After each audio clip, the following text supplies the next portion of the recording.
My brother Lil Wayne immediately texted me, "Man, we can't stop court storming, Skip. You sounded your age up there just now."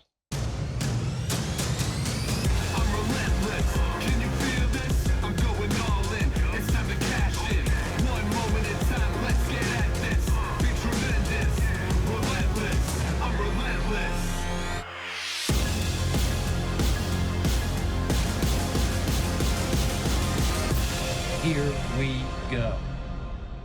This is the Skip Bayless Show, episode 102.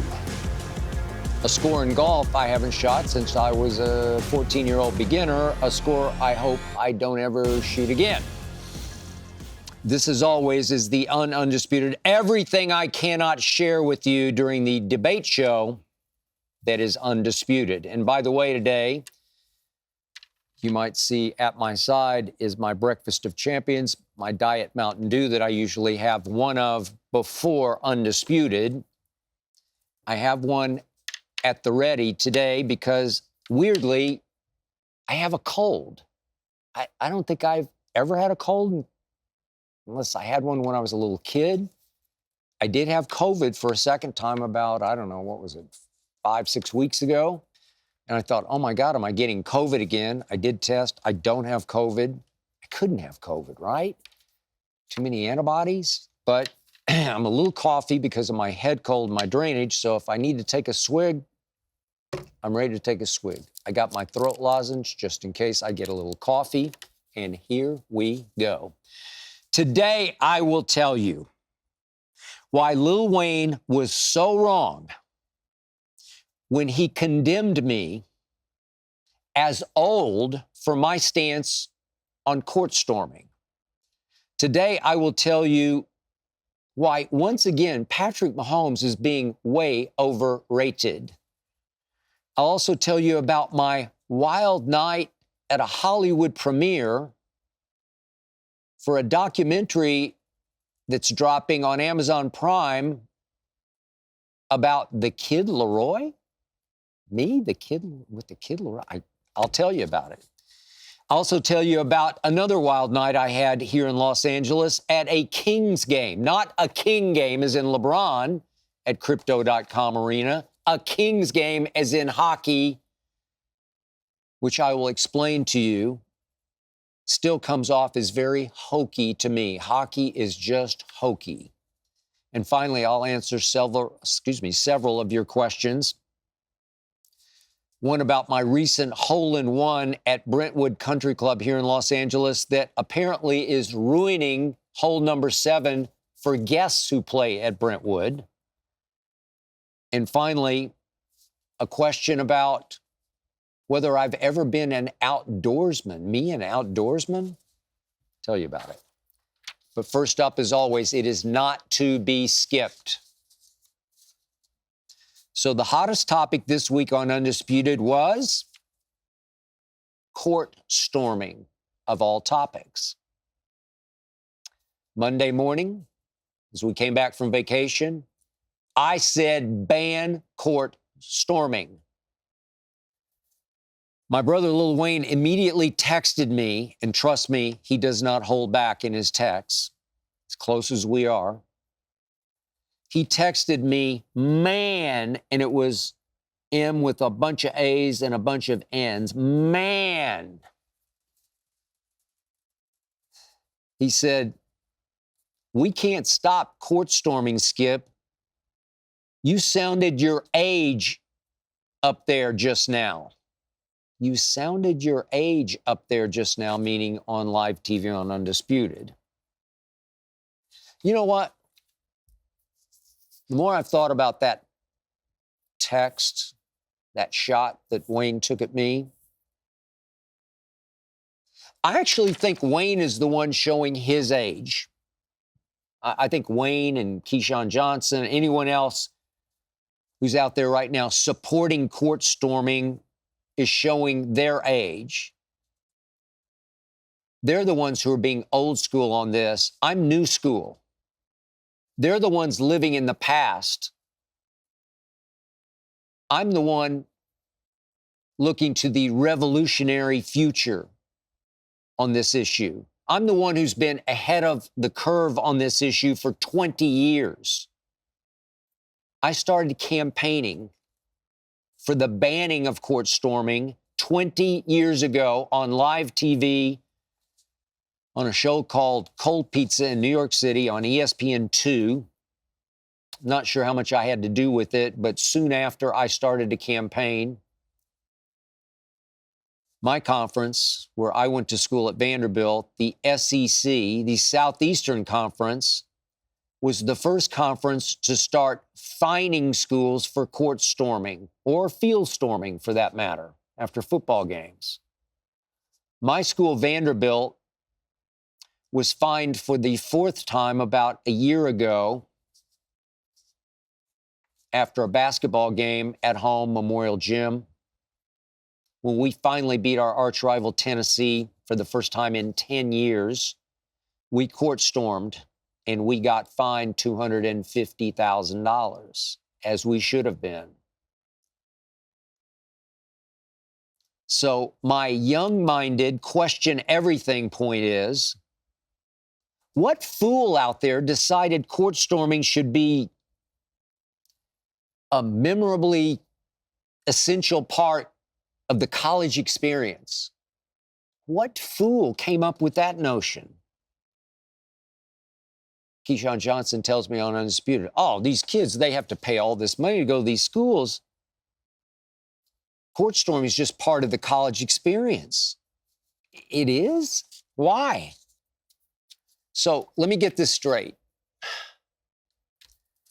Students should be allowed to get drunk and join hundreds of other students running full speed onto the basketball court with several seconds remaining on the clock in a big upset of a ranked visiting team. They should be allowed to dash right up to the opposing players and taunt them in their faces as they try, usually unsuccessfully, to get off the court, while trusting that said opposing star players don't just deck them. That's coming, just wait. And then these hundreds and hundreds of students, some if not many of them drunk, rush and mob their own players in such an out-of-control frenzy that, heaven help us, if one of the students falls, one of the players falls and gets trampled. This is insane, ladies and gentlemen. This is a recipe for disaster. This is an ERSOS. This is hundreds upon hundreds of potential lawsuits. This is just so wrong. There's nothing college cute about this. There's nothing remotely memory-making romantic about any of this. This should not be what you do while you're in college. Explain to me how, Wayne, how did this ivy-covered tradition ever get grandfathered in the first place without some younger-minded somebody saying, wait a second, what are we doing? My God.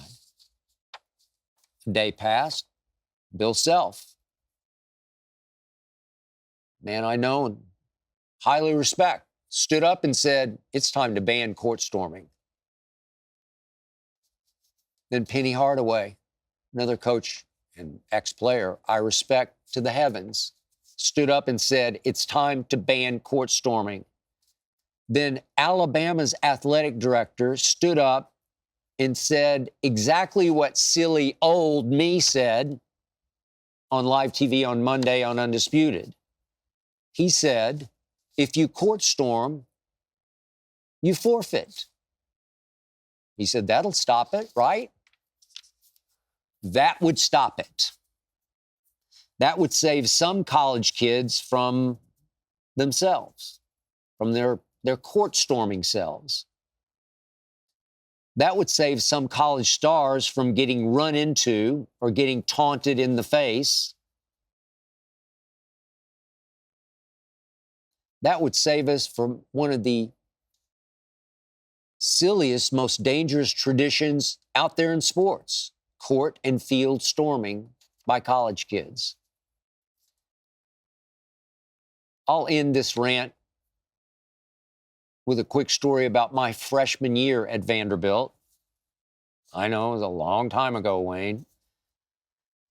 But for some inexplicable, insane reason,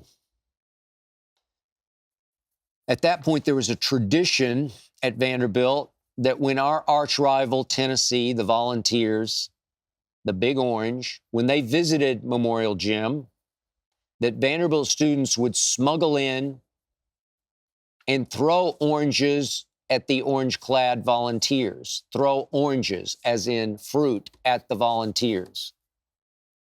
I'm not sure an orange could kill you if it hit you. Maybe if it hit you just right. Could it hurt you? Sure, it could. If you got pelted by oranges, it would be the equivalent of getting stoned. No, not quite, but wouldn't be cool. So all day, the day of that game, all I heard in the hallways of the dorm, you got your oranges? You got your orange? You got your oranges? You got your orange? I'm like, I guess so. It's tradition. It's what we do. So I smuggled in one orange. Some had two or three. And at some point, in unison, we all fired our oranges onto the floor. The idea was to throw them at visiting players. I didn't have the heart. I think I knew better. But I did half-heartedly lob my orange from maybe the second row of the student section onto the floor. I did not aim at a player. I just threw it to throw it, to say I did it. And now that I look back at that tradition, I think, what were we thinking? And the point is, we weren't. Okay, every once in a while, speaking of rants, I do a topic on this show just because I need to, just for me, just because it's stuck in my craw. And I just got to release it. I got to exorcise it. I got to get it out of my gut like the alien in Alien, if you know what I'm talking about. This topic is that topic. So a couple days after the Super Bowl, I got into it on air on Undisputed with my guys Keyshawn and Michael Irvin about how I still believe with all my heart and soul that Joe Burrow is better than Patrick Mahomes. Maybe just a little better, but just better than Patrick Mahomes. And I can back it up and I can prove it. What I can't defend is Joe Burrow staying healthy because he hasn't been healthy, as you well know, not consistently. But I definitely can defend what he did at San Francisco versus that 49er defense this past season versus what Patrick Mahomes did or didn't do against that same 49er defense in the Super Bowl. And by the way, speaking of Super Bowls, just allow me to quickly reiterate. So Patrick's played now in 4 Super Bowls. First one, he's down 20-10 late third quarter and throws an interception that could have been disastrous. Still down 20-10, fourth quarter, throws another interception that should have been the final nail in the coffin, except his rival quarterback was Jimmy G, as in Garoppolo, who fell apart in the fourth quarter. 3 of 11. Interception. Missed Emmanuel Sanders running wide open at the goal line. And back, Kansas City roared. And Mahomes was really good late in that game because the 49ers weren't. And they won it going away, as you recall, did the Chiefs 31-20. Man, was he in danger in that game. Super Bowl number 2 for Patrick. He runs up against Thomas Edward Patrick Brady Jr., and he gets his butt kicked 31-9, and he stinks in that game. I won't go into the gory details, but you remember. Stunk.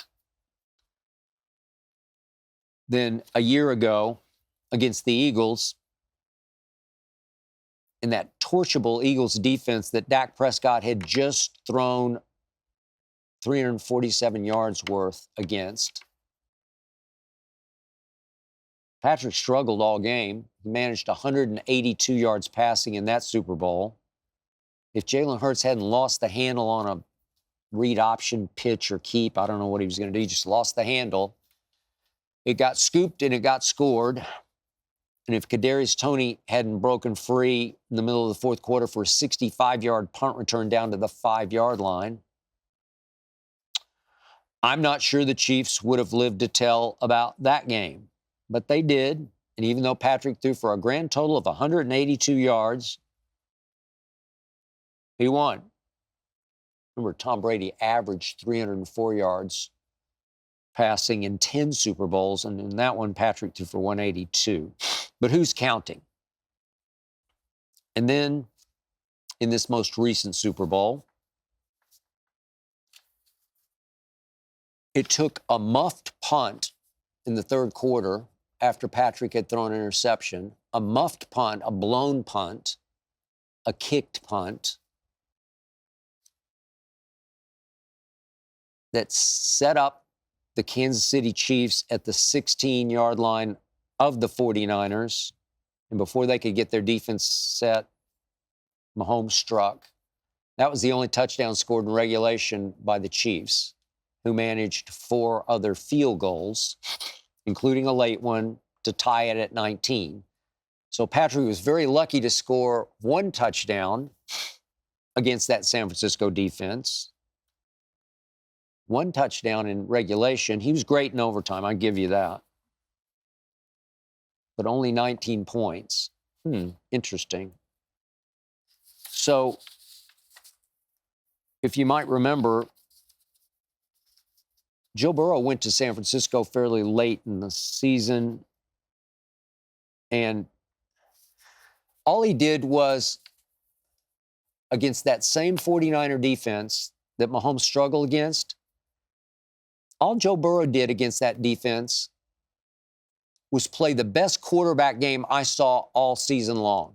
The best. Number 1, if I had to rank quarterback games that I saw, and remember, Lamar Jackson had a great one on Christmas night at San Francisco, but it wasn't quite what Joe Burrow pulled off, because Joe went 28 of 32 against the 49ers. 28, this is at San Francisco, not on a neutral field in Las Vegas. 28 of 32 for 283 yards, Joe Burrow did, with 3 touchdowns and no interceptions, and a QBR of 90 on a scale of 0 to 100. He also ran it 6 times for 43 yards because Joe Burrow is a very underrated runner of the football. So is Patrick, I give you that. But Lamar's game, he was 25 of 35 on Christmas night for 257, so about 30-ish yards short of what Burrow did. And Lamar ran it 7 times for 45 yards in that throttling of the 49ers, 7 for 45 versus 6 for 43 for Burrow. So it's a wash. Burrow's game was slightly better than Lamar Jackson's was at San Francisco. Joe Burrow is slightly better than Patrick Mahomes. Joe Burrow is now 3-1 lifetime against Mahomes head-to-head because he won the first 3, including an AFC Championship game head-to-head at Arrowhead. And his only loss was in an AFC Championship game at Arrowhead. And if you recall in that game, remember Joseph Asai of the Bengals? The mind-blowing, sort of mindless penalty, the out-of-bounds hit on Mahomes that set up on a crucial 3rd and 4, the 45-yard walk-off penalty with the 45-yard field goal with the 15-yard penalty. It took that penalty for Mahomes to escape Burrow that game. 3-1 lifetime against Patrick. And, of course, Joe's only made it to the one Super Bowl. But the harder I look at that one Super Bowl, it was pretty great. That one Super Bowl against the Rams, Aaron Donald, Jalen Ramsey, company, Von Miller. Rams eked it out 23-20. Joe Burrow was 22 of 33 for 263 with a touchdown and no interceptions. Pretty good. You recall what happened with 1 minute and 47 seconds left on a crucial 3rd and 6 from the 8-yard line? Logan Wilson got called for a hold on Cooper Kupp near the goal line. That was not a hold. It was an outrageous give it to the Rams penalty that allowed them to score the touchdown, that allowed them to escape. They were down 20-16 at that point, allowed them to escape 23-20. If only Joe Burrow could stay healthy. Burrow is just better than Mahomes. Mahomes has just stayed healthier. And I will go to my grave repeating all of the above again and again on Undisputed. Be ready, Keyshawn. Be ready, Michael. And thank you, my loyal listeners and viewers, for letting me to get that out of my craw. All right, quick confession. I did not tweet the other night about Max Struess's 59-foot buzzer-beating game winner at Cleveland against Dallas because, for once, I was not watching. I was following the score and the box score on my phone, but I was preoccupied for once, and I will tell you why. My friend Michael Ratner wanted me to attend the Hollywood premiere of his documentary, The Kids Are Growing Up, featuring the Kid Laroi. Maybe you know him, maybe you don't.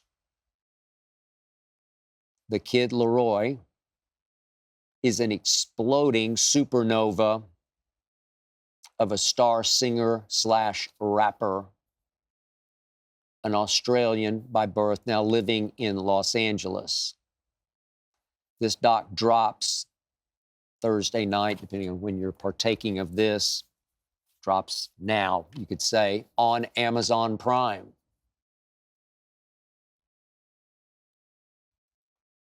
Check it out. Michael, you might know as the showrunner. Michael Ratner is the showrunner for Kevin Hart's Cold as Balls. I did one of those shows a few years back. Wildly successful, Cold as Balls, now in season 10, believe it or not. In Michael's future are documentaries he's going to do on and with Kevin Durant and a movie on and with Johnny Manziel.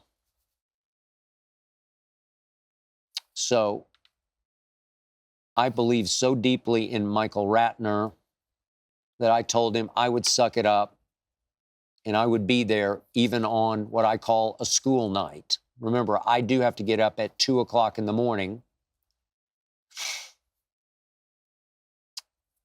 And Undisputed requires heavy lifting, heavy preparation nights before. So I tried for once to get as much work done as I could before 5 o'clock. when my wife Ernestine and I left our place in a car service car, fought our way through the 5 o'clock traffic in Los Angeles, down Santa Monica Boulevard, then up to Sunset Boulevard, and then up the hill to Mount Olympus Boulevard, to the end of Mount Olympus Boulevard, way up the hill, to the most spectacular, high on a hill Hollywood estate that I've ever had the pleasure of experiencing. This place with a theater in it, this is just somebody's home that they rent out, palatial estate. Theater seats 120 people. It's tri-level.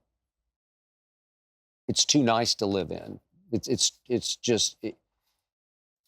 It's one of those modernistic LA hillside homes that you just shake your head at and say, who could ever live there? Stunning view from the top level of the LA lights spreading for miles down below.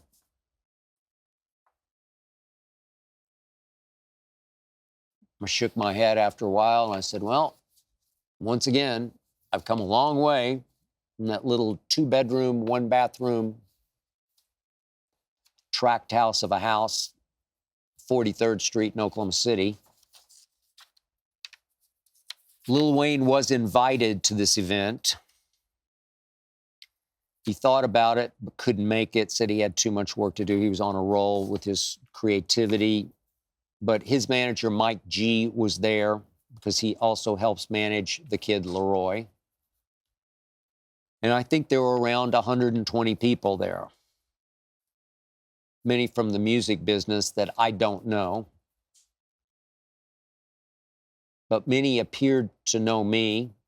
There was some pointing and whispering. Mostly I interacted with the valet parkers and the guys doing security, some right out of Hollywood movies, some who actually do Hollywood movies, and of course the wait staff. Those are my kind of people. So Ernestine and I stayed, interacted, rubbed elbows, schmoozed, all those things you do at a meet and greet. We stayed until the screening started, which was around 7, because that just as late as I could push it. So I still haven't been able to see Michael's doc, which I will watch on Friday night for a fact. But soon after we ducked, got back in our car service car, I texted Lil Wayne, said I saw Mike G, and he texted right back. And I quote the text, "The coolest thing about that whole thing was that Skip and E showed up," with 4 exclamation points.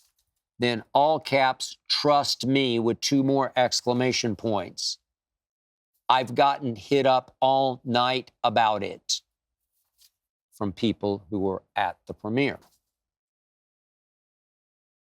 That meant a lot to me. Ernestine did steal the show. I did have a very memorable night, even on a school night.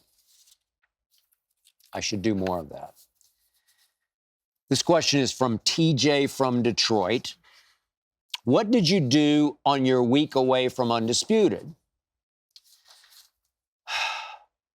TJ, I don't have a great answer for you because I actually did too much. Not enough of it fun. Understand, I had kept nose to the grindstone on Undisputed as we relaunched for 6 months, from August 28th all the way through the week after the Super Bowl. I put my life on hold for Undisputed. I do nothing domestically until I finally have a week off, and then I am booked solid I had 2 dental appointments because even though I've never had a cavity, I had a little wear and tear where she needed to bond a little over here and a little over here in my molars. That took 1 session. Then I just needed a teeth cleaning. That took another session. Saw my family doctor for just a basic checkup with some blood work. Saw my wellness doctor for just a basic checkup, some other stuff. These things just take time. Ernestine and I needed to see a laundry list of people that we just hadn't had time, that we had neglected to see over the previous 6 months. So we booked lunches and dinners and lunches and dinners all week long. We watched several movies. We did actually, thanks to my man here at FS1, Charlie Dixon, we did get around to watching Taylor Sheridan. I'm a big Taylor Sheridan fan, obviously. 1883, 1923, Yellowstone, but Taylor Sheridan's Lioness, I don't know if you checked it out. We loved it, at least I did. Ernestine really loved it, but I had a little problem with the final scene. I won't spoil it for you if you're going to watch it, but the final shootout wasn't much of a shootout to me by Taylor Sheridan standards. None of the good guys got hit, didn't get hit. So it was almost like John Wick-ish, you know, where a million bullets are shot, he doesn't get hit. But I will tell you this. I guess my most memorable moment of my week off came on Thursday night when I did something I never do. I went out with the guys. I never have time to go out with the guys because I'm always getting ready for Undisputed. Friday night is date night. Saturdays, there's always games, college football games, then basketball games at night, and obviously Sunday NFL, prepping for Undisputed. I don't go out with the guys ever, but I went out with the guys. 3 friends of mine, they're all doctors. They're all very successful. They're all really good guys, like real guys. One's an eye surgeon. One's a plastic surgeon. One's my family doctor. But the eye surgeon is a huge hockey fan, and he badly wanted me to go along with them to a hockey game, to an LA Kings game down at Crypto.com Center, Crypto.com Arena. And does he ever have the seats? How could I refuse? He's got 4 next to the penalty box up against the glass, the plexiglass, whatever you call it. I mean, he's got a parking place underneath the arena that's 20 yards from the entrance. I mean, how can you say no to that? He's got VIP privileges to a room with a buffet that is just, it's as good as it gets. How can you say no? And I finally said, okay, Ernestine, I'm going. Okay. So we fight through the 5 o'clock traffic down to Crypto. Kings versus the Nashville Predators. My eye surgeon friend said, well, it's your team, because I went to Vanderbilt in Nashville, so it's the Predators. I don't know a thing about the Predators, couldn't name a player on the Predators. I don't know a whole lot about hockey. But once again, I tried to get into hockey for that night against my Predators, and I failed. Because to me, hockey is and always will be hokey. Hockey is hokey. I just don't get it. I've tried and I have failed. But I will say this. The hockey fans, they get it. I've never experienced in my life of going to sports events all over this world, to World Cups and Wimbledons and British Opens. I've been everywhere and done everything. I was at the Miracle on Ice hockey game, the 1980 Winter Olympics in Lake Placid. I've done my fair share of hockey games. I've never experienced anything like hockey fans. And it hit me as we walked the 20 yards to the entrance that I felt like I was going to a Game 7, and it was just some game in February. Again, the Kings have been fairly, I think they'd won 5 in a row at that point, had playoff implications against the Predators, but again, it felt like a Game 7. The energy was just spilling out of the building. Hockey fans are the most serious fans I know, because I'm thinking, this is LA, baby. This is downtown Los Angeles. And all of a sudden, it's feeling like we're in New York or Boston or Chicago or Detroit. These people are serious. They're all in their game jerseys, favorite players. And I don't know that I've ever felt that kind of energy going to any other game here in LA, and I've been to all of them. I've been to lots of Dodger games and lots of Ram games, and obviously Laker games, and I've never felt the energy that I felt going into Crypto.com Arena on last Thursday night in February. Remember, the Anaheim Ducks are just right down the road in Orange County, so Southern California is supporting 2 hockey teams. So, what's my background with hockey? I did not play hockey growing up, and that's probably the key. I played football, I played basketball, I played baseball. I did not play hockey, but I probably went to 6 or 8 minor league hockey games. They were the Oklahoma City Blazers then, sort of a AAA team, I think it was. We just went to watch the fighting. Well, in professional hockey, in NHL hockey, they don't fight much anymore. And when the playoffs come around, they don't fight at all. So we just went to watch the fights. It just seems so crazily out of control. It seems so cultish, which is now what the fans feel like to me. They're just crazy cultish in a great way. But then, I've told the story before, I'm at the Dallas Morning News covering the 1980 Winter Olympics. Friday night, I didn't have anything to write about. I thought, well, the U.S. is playing Russia in hockey. What are Russia beating us in an exhibition game at Madison Square Garden? I think it was 10-1. I thought, mismatch. Anybody care? Nah, not really. Asked the press liaison, you got any seats left for the hockey game tonight? Yeah, I got a whole bunch. You want one? Sure.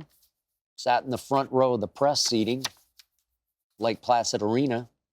You know what happened? Miracles happen. I was there. Happened to sit next to Larry Felser of the Buffalo News, hockey guru, who talked me through the whole game. After a while, I started thinking, they're going to win. The U.S. is going to pull this off. In Dallas, when I did talk radio, I had to talk about the Dallas Stars. So a former girlfriend of mine hooked me up with a NHL coach that she knew very well, and he gave me all the background, you know, the quasi sort of dirt on the league, all the ins and outs of the league. I talked a lot about hockey on talk radio, but I never could get into it. So it hit me again as I sat there with my nose up against the glass, best seat in the house, that hockey just leaves me cold. My opinions on hockey just remain frozen, unmeltable. They say it's the best game to watch live. You could have fooled me on that one. For me, even watching it live, maybe I was almost too close to the action. It's all just a blur. It's a high-speed blur. Obviously, they can skate like you can't imagine humans can skate that fast, stop on a dime. Puck hits the plexiglass. They hit the plexiglass in front of you, knock it back almost into your face. You wince, you flinch. I can't follow anything. So my definition of hockey, the reason it's hokey to me is it's just too hard to skate and stick handle that little puck at full speed. So to me, hockey becomes one long, continuous mistake. He passes to him, and he loses the puck to him, who passes to him, who loses the puck to him. It's one long turnover of mistakes because it's just too hard for its own good. It's too hard to set up shots on goal that are clean shots on the goalie. And then they score, and the horn goes off, and I'm like, how did it happen? And I watched the replay about 4 times. I said, oh, wait a second. Oh, I see. It went off his skate, then it went off his stick, and then it went off that pad, and then it ricocheted off the post. Oh, it went in that way. It seems like every goal has some element of luck in it. They're rarely clean, the clean slap shot goal that goes through whichever hole it is, the 2-hole or the 3-hole. You just don't see many of those. It's one long, continuous mistake. It's one long, continuous turnover, the way basketball would be. If the basketball were so slick that you couldn't keep a hold of it. If you were having a hard time dribbling the basketball and the defender could just take it away from you at will, that would be hokey hockey to me. Instead, in basketball, all the guards bringing up the ball, they have great handles. Occasionally they get their pockets picked, but not that often. So they can bring the ball down. They can work the ball for a very clean, open look. In fact, talking about the Lakers playing at Crypto, they allow much of the year the most threes per game anybody does because they don't guard the three-point line. So you can get lots of open shots against the Lakers or in any basketball game. You can't get open shots in a hockey game. It's just mistake, mistake, mistake, mistake, mistake, mistake, mistake, mistake. Oh, a shot. It accidentally went in. Goal. I forget what the final score was. I think it was 1-1 in this game until late. Kings had to pull their goalie. Maybe it's 2-1 at that point. And they gave up a couple of open net goals. I think it ended up 4-1. I read the lead in I think it was the Orange County Register about what a sloppy game it was. I'm thinking you could write that lead for every hockey game. They're all sloppy. It's just too hard to control the puck at high speed on ice. It's amazing that they're as good as they are, but who wants to watch that? It gives me a headache to try to follow the puck. It gives me the headache to try to figure out how the goal was scored. And then the opponents score goals, and they won't show it because you don't show the opponent's goal. Well, why not? I want to see what happened. I'm a Predators fan, right? I went to Vanderbilt. And they don't show the opponent's goals? Don't you want to see how your goalie broke down? If you allow a touchdown pass, the Cowboys do. I'd like to see it. I'd like to see whose fault it was. No, don't get it.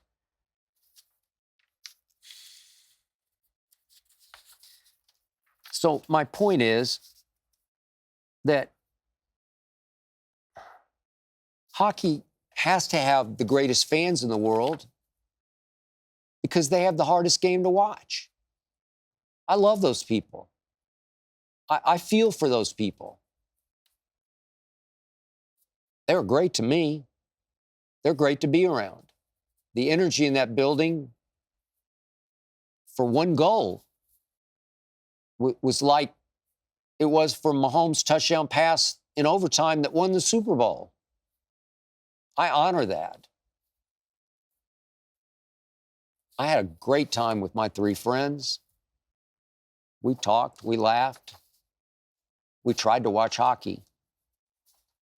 2 of my friends didn't really care for hockey, and we had great conversations. And then we stayed until the bitter end of the game and exited so quickly and got in the car that we had no traffic. We were on what's called the 10 freeway here, around to the 405, up to Wilshire. We were home in, I don't know, I think we timed it 13 minutes. It's amazing. You cannot get a more convenient and pleasurable experience going to any kind of game than I had that night at the hockey game. But man, was I ever happy to be home. Question from Ian from LA. Just one, this isn't a question, it's a statement. Just want you to know, I played Brentwood last month and I shanked the ball on number 7. Okay, this is a callback to my recent first ever hole-in-one on the par 3 7th hole at Brentwood Country Club, where I'm a member, a hole that plays downhill, but into the Pacific Ocean wind from the white tees, which are these second to last tees, second to back tees, 146 yards. I happened to accidentally flush a low 7-iron into that wind that landed maybe 20 feet short of the cup and rolled straight in for my first and probably last ever hole-in-one. So Ian says that when he got to number 7, he shanked his tee shot, meaning he hit the ball with the hosel of the club. That's where the shaft connects to the club head. A shot that produces a weak, ugly squirt to the right. It goes nowhere slowly for a right-handed player.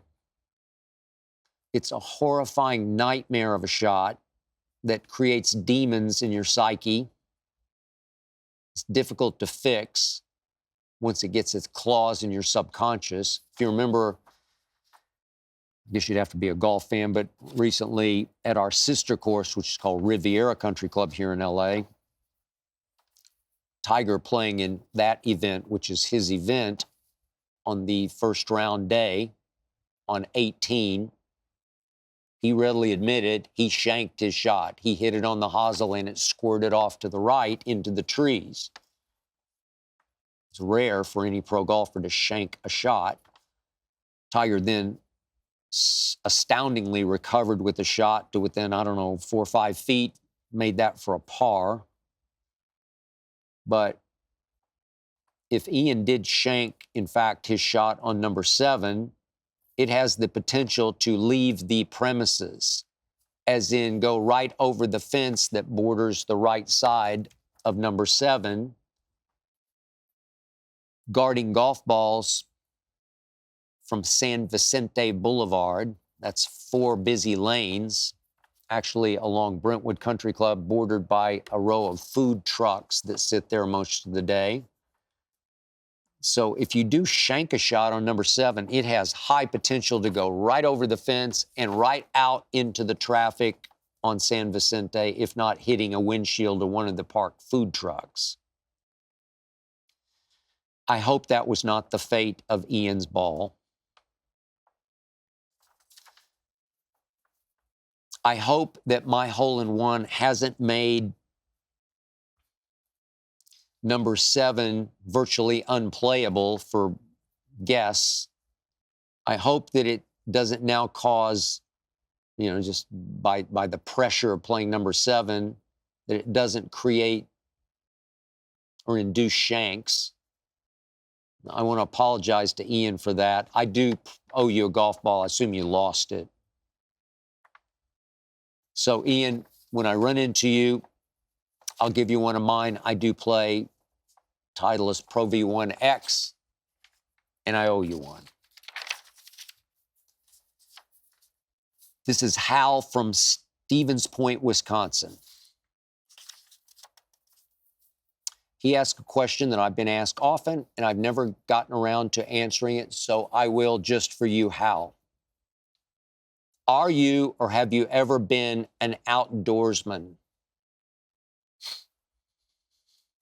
Okay, Hal. So, when I was growing up, I had cousins, but they were mostly older than me because my mother was the youngest child had 2 older brothers, so they had children before her, each 3. So most of those, 5 out of those 6 kids were older than me, even though I was the oldest of my mother's 3 children. Because of that, I had 4 older male cousins, and every Christmas it seemed like they would get something that I would want from my grandparents. So I had to watch them, as I was growing up, get their first rifles, and I'm talking about real live rifles, because my grandfather hunted, and I just thought, growing up, that's what you do, you hunt. So it wasn't until I turned maybe 10, maybe 12, finally talked my father and mother into just some kind of gun. I'll take anything. So they bought me a single shot 22 caliber rifle. I think it came from Sears. Real cheap, dirt cheap. Just took one shot at a time. It's called 22 short bullets. And they let me take it out to a dump outside of Oklahoma City and target practice with it.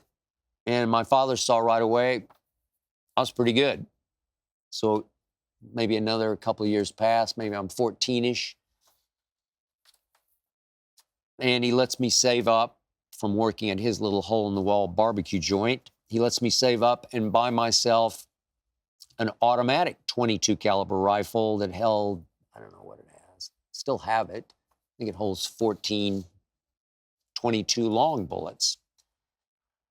And my father would drive me out occasionally. I think I did this 2 or 3 times to remote woods and let me, quote unquote, hunt by myself, probably 13 or 14, because I could really shoot my 22 automatic. I was deadly with it on cans. So I'm out trying to hunt. I'm thinking, rabbit? Birds?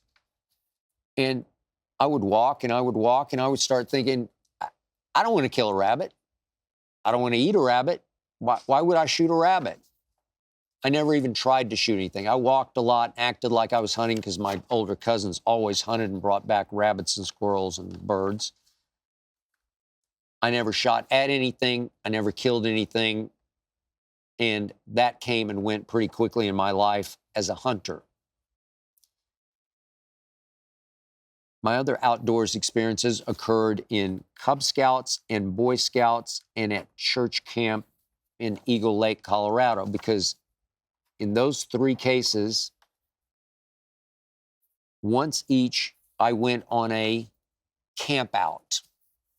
First time in Cub Scouts, we had a 5-mile hike with backpacks, bedrolls, sleeping bags, took our own food, pitched our own tents, and slept overnight somewhere outside of Oklahoma City. And of course, it was in the fall, and it got cold, and it rained all night long. And we dug little trenches along our tent to try to keep the water from spilling in, but it did. And our sleeping bags got soaked. We got soaked. And it was one long, miserable night of me thinking, man, I wish I were in my own bed. And then I tried Boy Scouts. I didn't last that long. I didn't really like it. But we went on another hike and another camp out, another cookout. And the food was awful.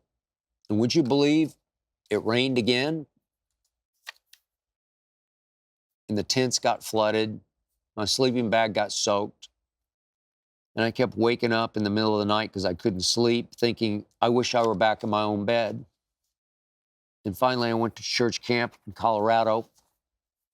And we went on a hike. And we took little portable tents. And we pitched them up in the Rocky Mountains. And it poured rain all night.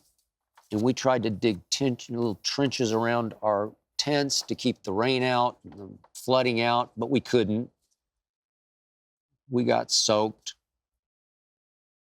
We got chilled to the bone. And I wished, man, I was back in Oklahoma City in my own bed. That was my last time I ever tried to camp out. And then how, I must admit, I saw a movie called Deliverance. Maybe you know it, maybe you don't. If you're an outdoorsman, I don't recommend that you watch Deliverance. From the 70s, Burt Reynolds is in it, John Voight's in it. It's really good, but it's really scary. It's really a horror movie in disguise. And trust me, if you're an outdoorsman, you like to camp out, you watch Deliverance, and you'll think really hard about ever going out into the wilds again. That is it for episode 102. Thank you for listening and/or watching. Thanks to Jonathan Berger and his All-Pro team for making this show go. Thanks to Tyler Korn for producing. Please remember, Undisputed every weekday, 9:30 to noon Eastern. The Skip Bayless Show every week.